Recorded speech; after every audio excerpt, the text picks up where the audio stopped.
They say patience is a virtue. I learned it managing a golf club where millionaires throw tantrums over 3-foot putts. But nothing prepared me for the night my wife's friend stood up at our charity gala and thanked me for being clueless. One sentence from me froze the entire room. My name is Malcolm Bradford. I'm 44 years old, and I've been the director of Pinehurst Ridge Golf Club for the past 11 years. It's a good life, managing a private club where lawyers and doctors come to forget their stress for 18 holes. I know every member by name, every spouse, every kid who learned to swing a club on our driving range. I thought I knew my wife, too. Allison and I have been married for 8 years. She brought 2 kids into our marriage, William and Hannah, from her first husband, Scott. He'd been a mess back then, drinking himself through their marriage until she finally left. I stepped in when William was 12 and Hannah was 9. Became the father they needed. Taught William how to read a green, how to shake hands with confidence. Helped Hannah with her algebra homework. Drove her to volleyball practice every Tuesday and Thursday. They called me Dad within 6 months. The party was supposed to be a celebration. Pinehurst Ridge's annual fundraiser gala, black tie, 200 guests, champagne flowing under string lights on the main terrace. I'd organized it myself, every detail. Allison looked stunning that night in a navy dress that caught the light when she moved. I remember thinking how lucky I was. Kyle Harrison was there. He joined the club 2 years ago, some hotshot sales director who played off a 12-handicap and always had a story that went on too long. Allison had befriended him through the events committee. They worked together planning tournaments, charity auctions. He's just a friend, she told me more than once. Don't be jealous, Mal. I wasn't jealous. I was blind. The toast came after dinner, during the auction portion of the evening. Kyle stood up, glass raised, the practiced smile on his face. I want to recognize someone special tonight, he announced, voice carrying across the terrace. To Malcolm, our fearless club director, who somehow doesn't know his wife has been consulting with me privately for months now. The laughter started uncertain, like people weren't sure if it was a joke. Then it died completely.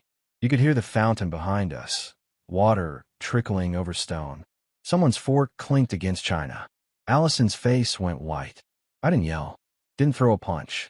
I just stood up slowly, set my glass down with care, and looked directly at Kyle. Thanks for confirming everything I needed, I said, voice level and cold. Then I turned to Allison. William knows. He showed me the screenshots 6 months ago. One move. That's all it took. The room went silent. My wife froze, her expression shifting from shock to horror to something that looked like understanding. She knew then that I'd been 10 steps ahead the whole time. I walked off that terrace with my dignity intact and never looked back. I didn't go home that night. Couldn't stomach the thought of sleeping under the same roof, where she'd probably rehearsed her excuses. Instead, I drove to the club, let myself into my office, and sat in the dark watching security footage I'd pulled weeks ago. Footage of Allison and Kyle in the parking lot after a committee meeting, standing too close, his hand on her lower back. Nothing explicit, but enough. Always enough if you know what you're looking for. My phone started ringing around midnight. Allison, 15 times. Then William called. Dad, where are you? His voice was tight with worry. I'm at the office, son. I'm fine. Mom's losing it. She's crying, saying it's all a misunderstanding. He paused, and I heard the anger underneath his words. I told her I gave you those screenshots. She tried to say I invaded her privacy. Can you believe that? I could. When people get caught, they rewrite the rules to make themselves the victim. William, listen to me. None of this is your fault. You did the right thing. I know. His voice firmed up. Hannah's freaking out, though. She doesn't understand what's happening. Mom won't tell her the truth. I'll talk to Hannah tomorrow. Get some sleep. Are you coming back? Not tonight. I hung up and stared at my desk, at the photo frame I turned face down 3 months ago. It was from our wedding day. Allison in white, me in a gray suit, William and Hannah standing between us. We looked like a real family. Maybe we were, for a while. But somewhere along the way, she decided I wasn't enough. The sun came up over the 18th hole, pink and gold spreading across the course. I'd always loved this view, the way morning dew made the fairways shimmer like glass. I made coffee in the clubhouse kitchen, checked my email. There was already one from my lawyer, sent at 6:30. Subject line, documents ready for review. I contacted him 2 months ago, right after William showed me everything. Screenshots of texts between Allison and Kyle, talking about meeting up, inside jokes, messages that crossed every line a married person shouldn't cross. Nothing physical that I could prove, but the emotional affair was clear as daylight. My lawyer had drafted a separation agreement, division of assets, custody arrangements, everything I needed to protect myself and the kids. The funny thing about being a golf club director is you learn patience. You watch members throw clubs after bad shots, storm off courses, lose their temper over a 3-foot putt. Then you watch the good players, the ones who take a breath, assess the lie, choose the right club, and execute. That's what I've been doing for 6 months. Assessing, planning, preparing. Allison thought she was clever, deleting texts, clearing her call history. She didn't know I'd added monitoring software to our phone plan after the first time I got suspicious. Legal, since I was the account holder. Everything she deleted I saw. Every call to Kyle, every message about their lunches and coffee meetings, I documented. Around 8, my assistant manager Luis arrived, found me sitting at my desk in last night's tuxedo. "Boss, you look like hell." He set a breakfast burrito on my desk. Words already spreading about last night. Members are talking. Let them talk. Kyle Harrison tried to call here this morning. Twice. I didn't put him through. Good. If he shows up, have security escort him off the property. He's banned from the club. Luis raises eyebrows. You can do that. I'm a director. Club bylaws give me discretion to revoke membership for conduct detrimental to the club's reputation. What he did last night qualifies. I opened my laptop, pulled up Kyle's member file, sent him a certified letter. Membership terminated, effective immediately. No refund on his annual dues. Luis grinned. Man, you don't mess around. Not anymore. My phone buzzed again. Allison. I let go to voicemail, watched the notification appear, listened to her message on speaker. Mal, please, we need to talk. I know how this looks, but you've got it all wrong. Kyle was just being stupid. It was a joke. There's nothing between us. Please come home. Hannah's asking for you. Please. Her voice fractured at the end, tears obvious. 6 months ago, that would have broken me. Now it just sounded like noise. I deleted the message and went back to work. 3 days after the gala, I sat across from my lawyer in his downtown office. Robert Hutchins had been practicing family law for 30 years, handled more divorces than I could count. He slid a folder across his mahogany desk, thick with documents. You've been thorough, he said, impressed. Most clients come to me emotional and unprepared. You've got bank statements, phone records, property titles, everything organized by date. I had 6 months to prepare, I replied. Once William showed me those screenshots, I knew this day was coming.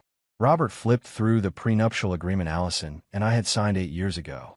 Back then, I'd owned the house outright, had investment from my years working in corporate hospitality before taking the club director position. The prenup protected my assets brought into the marriage. Everything acquired during the marriage would be split 50-50, unless one party violated the infidelity clause. This clause is solid, Robert said, tapping the page. If we can prove emotional infidelity, even without physical evidence, you keep everything. The house, the investment accounts, the Volvo that's titled in your name. What about the kids? William's 20, so custody isn't an issue. Hannah's 17. In North Carolina, at her age, the judge will heavily consider her preference on living arrangements. I nodded, already knowing Hannah would choose me. She'd barely spoken to her mother since the party.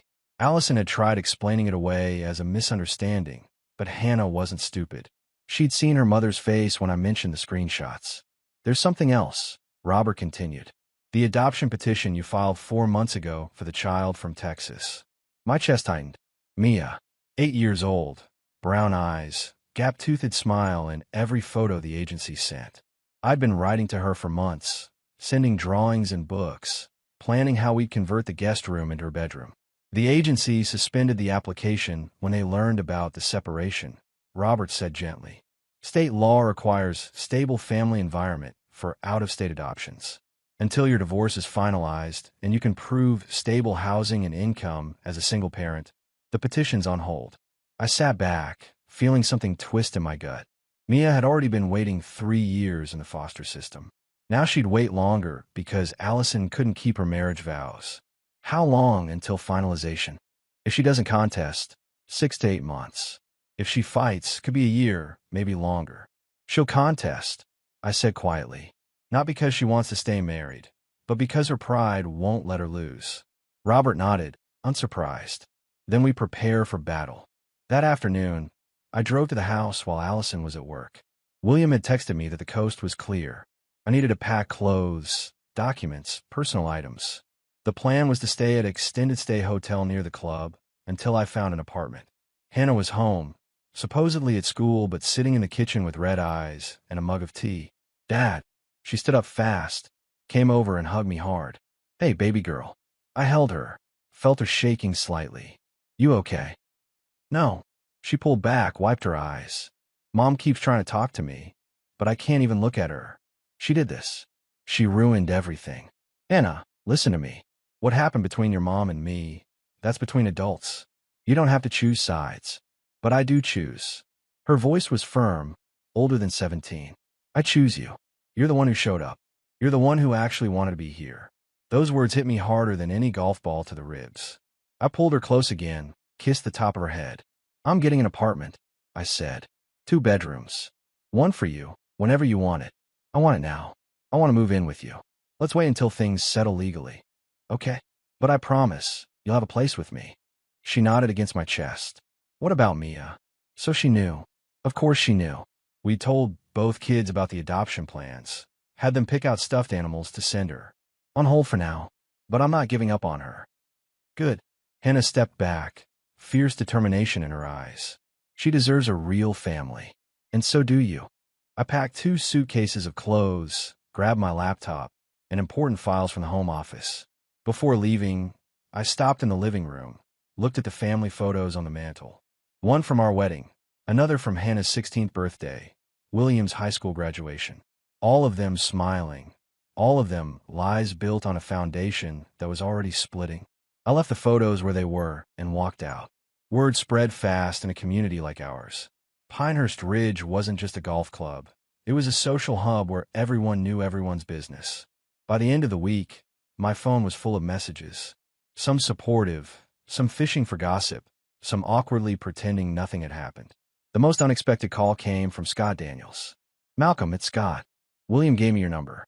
Hope that's okay. I pulled into the hotel parking lot. Engine still running. Yeah, that's fine. I heard what happened to the gala. I'm sorry, man. Coming from him, Allison's ex-husband, the father who disappeared into addiction and left his kids behind, it felt strange. But Scott had been sober 5 years now. Remarried to a woman named Beth, working as a counselor at a rehab facility.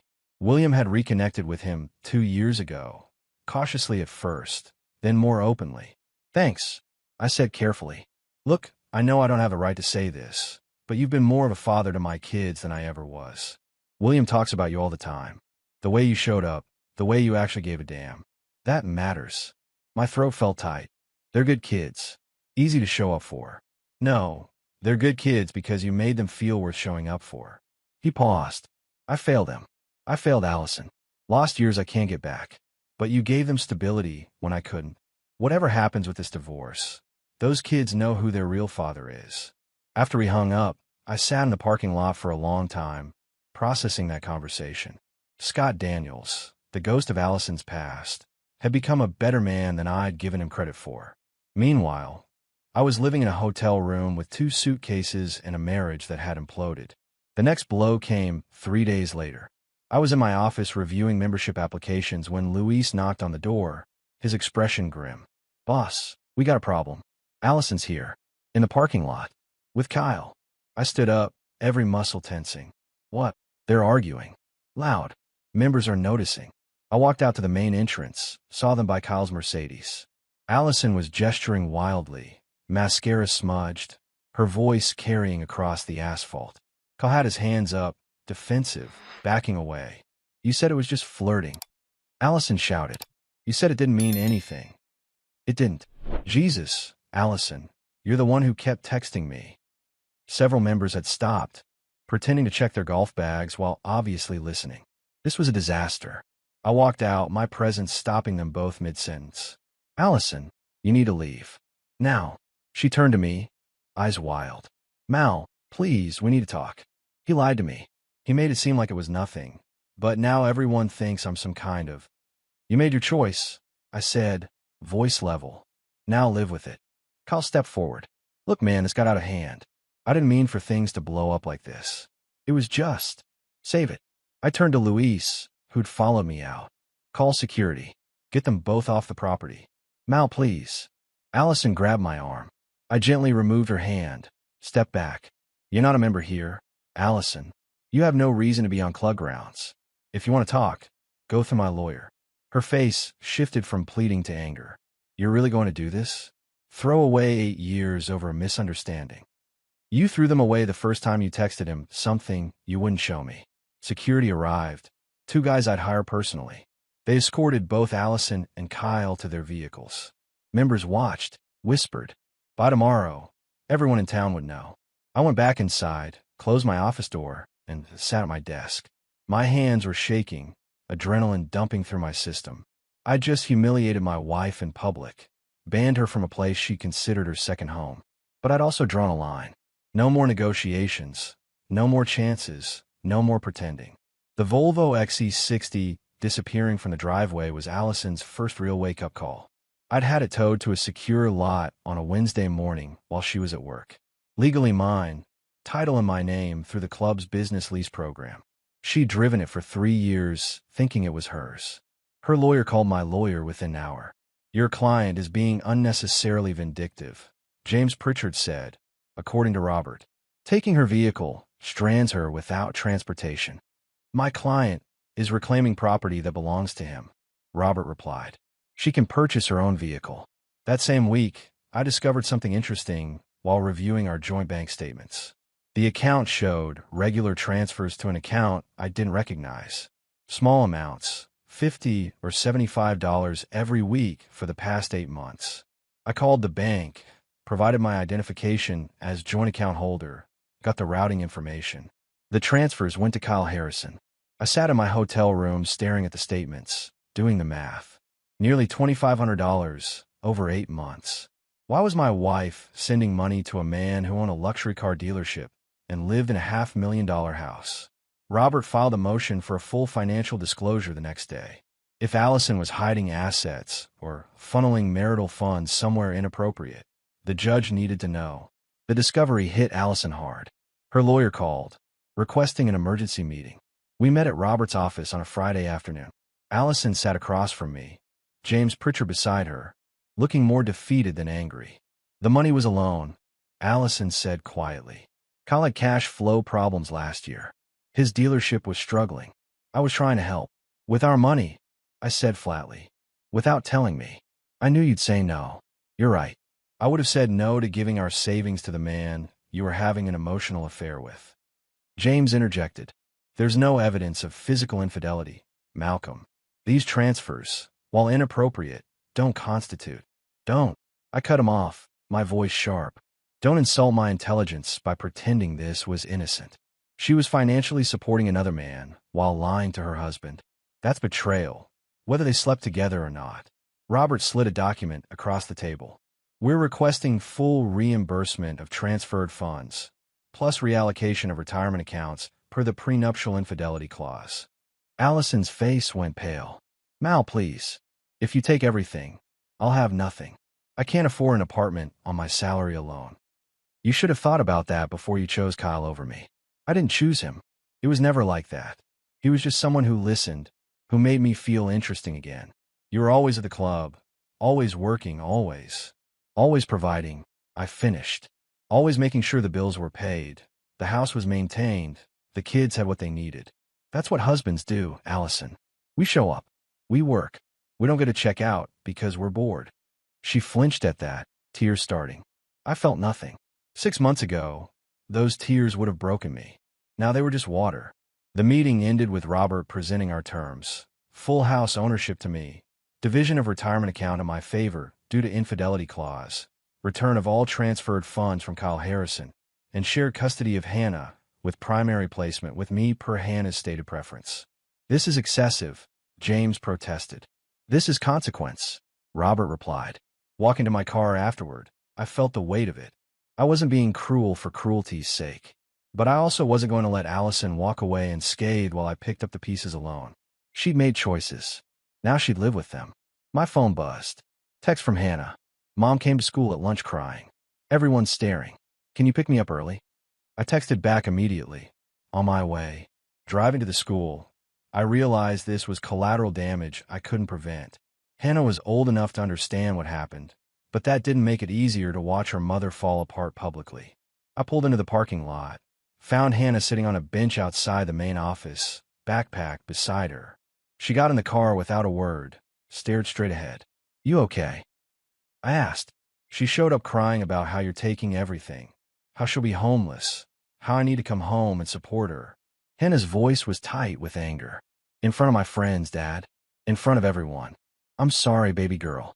Don't apologize. She did this. She's the one who messed up. Hannah turned to me, eyes fierce.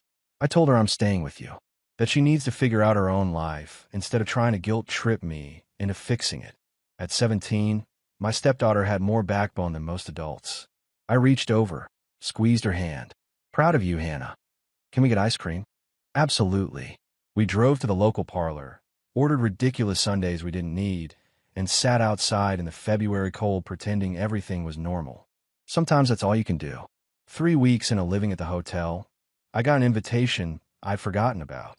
The annual Pinehurst Ridge alumni dinner, honoring members who'd been with the club for 20-plus years. As director, I was expected to attend and give remarks. Normally, Allison would have come with me. This year, I went alone. The ballroom was packed, maybe 150 people in cocktail attire, networking and reminiscing. I shook hands, made small talk, avoided questions about Allison with practiced deflection. Then I saw her, Amanda Pierce. She stood near the bar, laughing at something one of the older members was saying, champagne flute in hand. Same auburn hair, same bright smile, but older now, lines around her eyes that somehow made her prettier. Amanda had been my girlfriend in college, the girl I'd almost proposed to before we graduated and life took us different directions. She'd moved to Charlotte for grad school. I'd taken a job in Raleigh. We'd promised to stay in touch and hadn't. That was 20 years ago. She saw me, and her expression shifted from surprise to something warm. She excused herself, walked over. Malcolm Bradford, I heard you were running this place now. Amanda Pierce. I smiled, genuinely smiled for the first time in weeks. What brings you back? My dad's getting the Lifetime Achievement Award tonight. Figure I should show up. She gestured to the crowd. Never thought I'd see you here, though. Last I heard, you were in corporate hospitality in Atlanta. That was a lifetime ago. Came back to North Carolina 8 years ago. Took this position. And got married, I heard. Wife here tonight. The question hung there, loaded with history and present complications. I decided on honesty. Separated. Going through a divorce, actually. Her expression softened with understanding, not pity. I'm sorry. That's hard. It is. But it's also necessary. I paused and asked, what about you? Divorced 3 years ago. No kids. Amicable split. He wanted to move to Seattle for work. I wanted to stay near family. We wanted different things. She shrugged, taking a sip of champagne. Life happens. We talked through dinner, catching up on 20 years in fragments between speeches and applause. She was a landscape architect now, worked on public park projects throughout the Carolinas, lived in Asheville, but visited her parents in Raleigh every month. She'd never remarried, dated occasionally, focused on her career. After the award ceremony ended, we found ourselves on the terrace overlooking the 18th hole, the same terrace where everything had imploded at the gala 3 weeks ago. This is where it happened, I said quietly, where my marriage ended. You want to talk about it? I did, surprisingly. Told her the whole story, William's screenshots, the 6 months of planning, Kyle's toast, walking away. Amanda listened without judgment, just nodded occasionally. You handled it with more grace than most would, she said finally. Didn't feel graceful. Felt like survival. Sometimes they're the same thing. She looked out at the darkened course. For what it's worth, the Malcolm I knew in college would have made a scene. You've grown. Had to. When you're raising someone else's kids, you learn patience. We stood there in comfortable silence, the kind that only exists between people who once knew each other well. Finally, Amanda turned to me. I'm in town through the weekend. Would you want to have coffee? Just as old friends catching up, nothing more. I hesitated, but only for a second. I'd like that. Good. She smiled, pulled out her phone. Give me your number. We exchanged information, said good night with a hug that lasted just slightly longer than friendly. Driving back to the hotel, I felt something I hadn't felt in months. Hope. Not for romance, not yet. But hope that life after Allison might hold something good. That the chapters ahead might be better than the ones behind. The envelope arrived at my hotel on a Thursday morning, forwarded from the club. Cream-colored paper, elegant script, no return address. I opened it standing by the window, coffee going cold on the desk. Scott Daniels and Beth Morrison cordially invite you to their wedding ceremony. I stared at it for a long moment. Scott, Allison's ex-husband, the man who'd abandoned William and Hannah to his addiction, was getting married, and he invited me. The ceremony was scheduled for April 15th, 2 months away. Location: a small chapel in Apex, reception at a vineyard. Handwritten at the bottom: Malcolm, it would mean the world if you'd stand with me. You showed my kids what a father should be. Scott. My phone rang. William. Dad, did you get it? The invitation? Yeah, just opened it. He asked me to be his best man. William's voice carried complicated emotions. I know it's weird, but he's really changed. Been sober 5 years. Works at the rehab center. Helps other people get clean. I want to support that. Then you should, I said without hesitation. You're not upset? Why would I be upset? Scott's your father, William. Biology matters. If he's doing the work to be better, that deserves recognition. William was quiet for a moment. Mom's losing it. She found out he invited you, and not her. Said it's a betrayal. Of course she did. In Allison's mind, Scott's redemption story was another thing taken from her. She'd moved on, rebuilt her life after his addiction destroyed their marriage. Now he was the one thriving while she was the one falling apart. What did you tell her? I asked. That it's Scott's wedding, Scott's choice. She didn't like that answer. I'm sure she didn't. I looked at the invitation again. Tell Scott I'll be there. Really? Really? And William? I'm proud of you for keeping an open mind about your dad. That takes courage. After we hung up, I texted Scott directly. Honored to stand with you. Congratulations on 5 years, and on Beth. His response came fast. Thank you, brother. Means everything. Brother. The word sat heavy. Scott and I had built something unexpected over the past 2 years. A mutual respect born from shared love for the same 2 kids. He'd failed them once, but was determined not to fail them again. That deserved acknowledgement. That afternoon, I had coffee with Amanda. We'd been meeting once a week since the alumni dinner. Careful to keep things platonic, just old friends reconnecting. But there was something there, an undercurrent neither of us addressed directly. Scott Daniels invited me to his wedding. I told her, stirring sugar into my coffee. Amanda raised her eyebrows. Your wife's ex-husband invited you to his wedding. Soon-to-be ex-wife. And yeah, apparently I'm standing up for him. That's either very mature or very weird. Maybe both. I showed her the invitation. He's been working hard to rebuild his relationship with William and Hannah. I respect that. You're a better man than most, Amanda said, studying me. Most guys would resent their wife's ex, especially in your situation. Resentment takes energy I don't have. Scott's trying. That's more than Allison's doing. Amanda set down her cup, her expression shifting to something more serious. Can I ask you something personal? Go ahead. Are you okay? Really okay? Because you seem remarkably calm for someone going through a divorce. I consider the question. Was I okay? Most days, yes. Some nights, lying in a hotel room that smelled like industrial cleaner, I felt the loss like a physical weight. But overall, I was moving forward. I'm okay because I saw it coming, I said finally. I had 6 months to grieve while pretending everything was fine. By the time it exploded, I'd already done the hard work of letting go. That's not easy. No, it's not. But it's better than the alternative. I met her eyes. What about you? Your divorce, was it amicable like you said? Or was that the polite version? She smiled slightly. Polite version. Truth is, he cheated. I found out, filed for divorce, took half of everything, and moved to Asheville to start over. Took me 2 years to stop being angry. I'm sorry. Don't be. Best thing that happened to me. Made me realize I'd rather be alone than with someone who doesn't value commitment. She paused. Is that what happened with Allison? She didn't value it. She valued the idea of it more than the reality. When reality got boring, she looked elsewhere. Her loss, Amanda said simply. We finished our coffee, walked out to the parking lot. Before getting in her car, Amanda turned to me. I'm going to say something, and you can ignore it if you want. But I think you should know that seeing you again, after all these years, it's reminded me why I fell for you in college.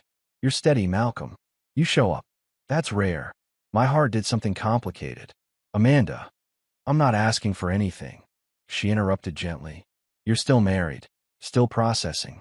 I just wanted you to know that when you're ready, if you're interested, I'd like to see where this could go. No pressure, no expectations, just possibility. She got in her car and drove away, leaving me standing in the parking lot with an invitation to a wedding in one hand and the possibility of something new in the other. The preliminary hearing happened on a rainy Tuesday in March. Robert had prepared me thoroughly. Answer questions directly, stay calm, don't engage with Allison's emotional appeals. The judge would review our filed motions and make initial rulings on temporary custody and asset freezes. The courtroom was smaller than I expected, wood paneling and fluorescent lights, a handful of other cases waiting ahead of ours. Allison sat across the aisle with James Pritchard, refusing to look at me. She'd lost weight, her suit hanging loose on her frame. When our case was called, we approached the bench. Judge Patricia Whitmore was in her 60s, gray hair pulled back, reading glasses perched on her nose. She reviewed the file with practiced efficiency. Mr. Bradford, you're requesting primary custody of the minor child, Hannah Bradford, age 17? Yes, Your Honor. Hannah has expressed a clear preference to reside with me. She's currently staying with me and has been for the past month. Mrs. Bradford, what's your position? Allison's voice shook. Your Honor, my daughter is being influenced by her stepfather. I'm her mother. She belongs with me. Is Hannah in court today? She's in school, Your Honor, Robert answered. But we have a signed affidavit from her stating her preference. Judge Whitmore read the document, then looked at Allison. Mrs. Bradford, your daughter is 17 years old. In North Carolina, her preference carries significant weight. Unless you can show evidence of parental alienation or unsafe conditions, this court is inclined to honor her wishes. But he turned her against me. Allison's composure fractured. He poisoned her mind. Mrs. Bradford, control yourself, the judge said firmly. Present evidence or accept the temporary arrangement. James put a hand on Allison's arm, whispered something. She went quiet, tears streaming down her face. The judge continued. Temporary custody of Hannah Bradford is granted to Mr. Malcolm Bradford, pending final divorce hearing. Now, regarding marital assets, Robert presented our case. The prenuptial agreement, the infidelity clause, the documented transfers to Kyle Harrison. The judge listened, occasionally asking questions. Mrs. Bradford, you transferred approximately $2,500 from a joint account to Mr. Kyle Harrison over 8 months. What was the purpose? It was a loan, Your Honor. He was having financial difficulties. Did you inform your husband of these transfers? No, but did Mr. Harrison repay these loans? Allison hesitated. Not yet, but he will. Do you have a promissory note? Any documentation of loan terms?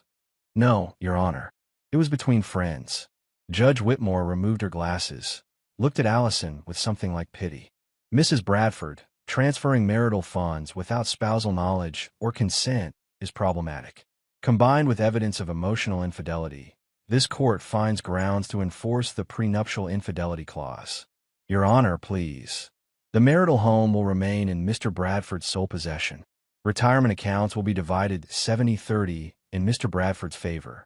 Mrs. Bradford will return all transferred funds, or Mr. Harrison will be subject to a civil suit.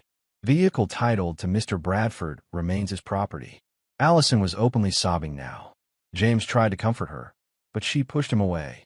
Mrs. Bradford, the judge said, her tone softening slightly, you had choices. You made them. These are the consequences. Court is adjourned. Final hearing scheduled for June 15th. The gavel came down. Walking out of the courthouse, I felt no triumph, just exhaustion. Allison had self-destructed, and I'd been the one holding the match. Or maybe she'd been holding it all along, and I just stopped trying to blow it out. Robert clapped me on the shoulder. That went well. Judge Whitmore doesn't often rule this decisively in preliminary hearings. Doesn't feel like winning.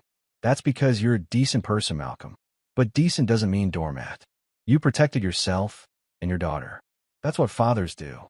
I drove back to the club, threw myself into work, reviewed membership applications, planned a spring tournament schedule.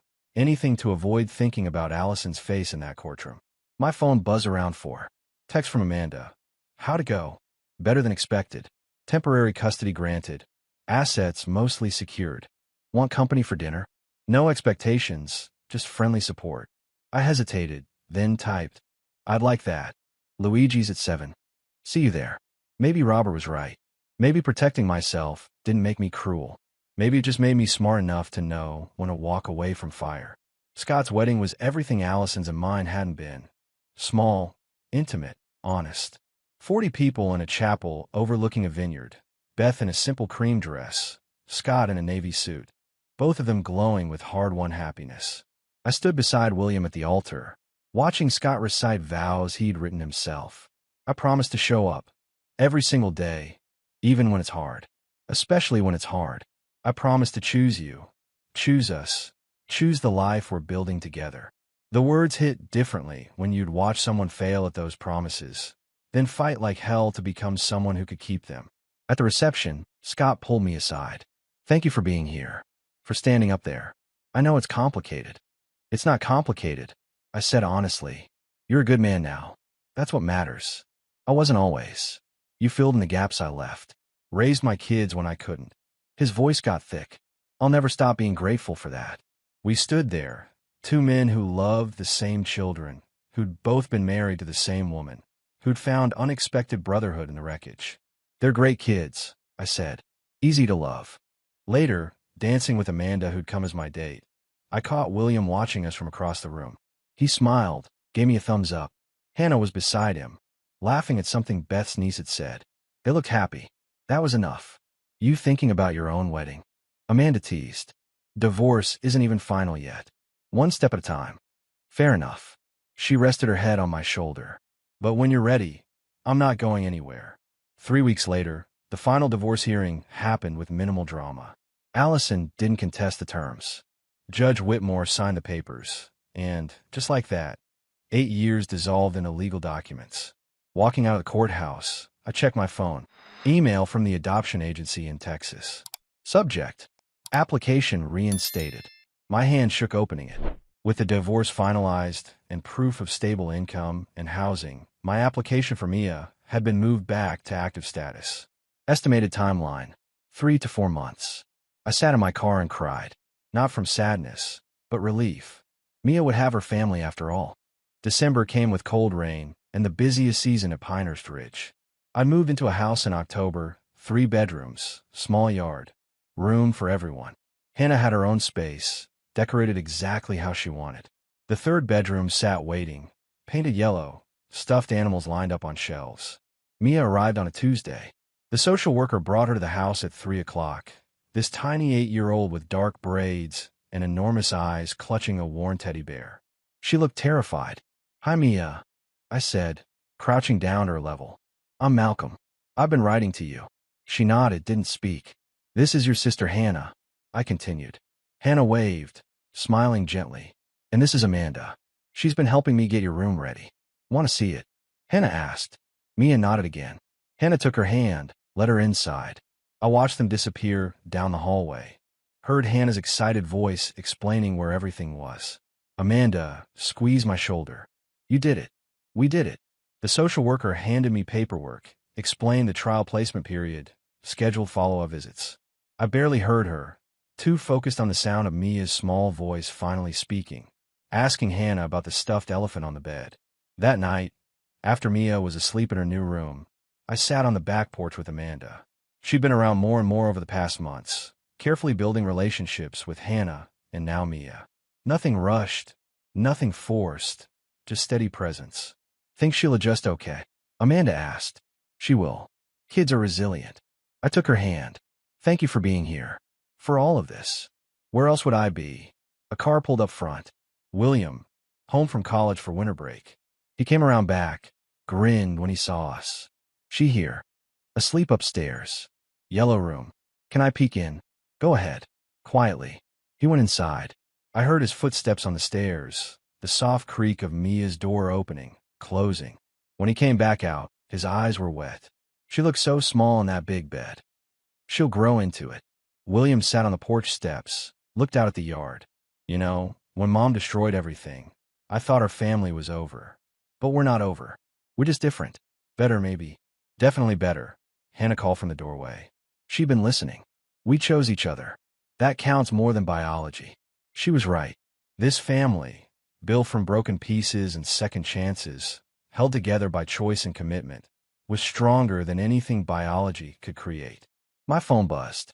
Email from Allison. I hadn't heard from her in months, not since the divorce finalized. Subject: I'm sorry. I opened it. Malcolm, I know I have no right to contact you, but I needed to say this. I'm sorry. Not for getting caught, not for losing everything, but for throwing away someone who truly loved me. You deserved better than what I gave you. The kids deserve better. I hope you're happy. I hope you found peace. You earned it. Allison. I read it twice, then looked up at the people on my porch. William, Hannah, Amanda, Mia sleeping upstairs. This was my family now. This was peace. I typed back, I forgive you. Be well. Then I put the phone away and went back to living.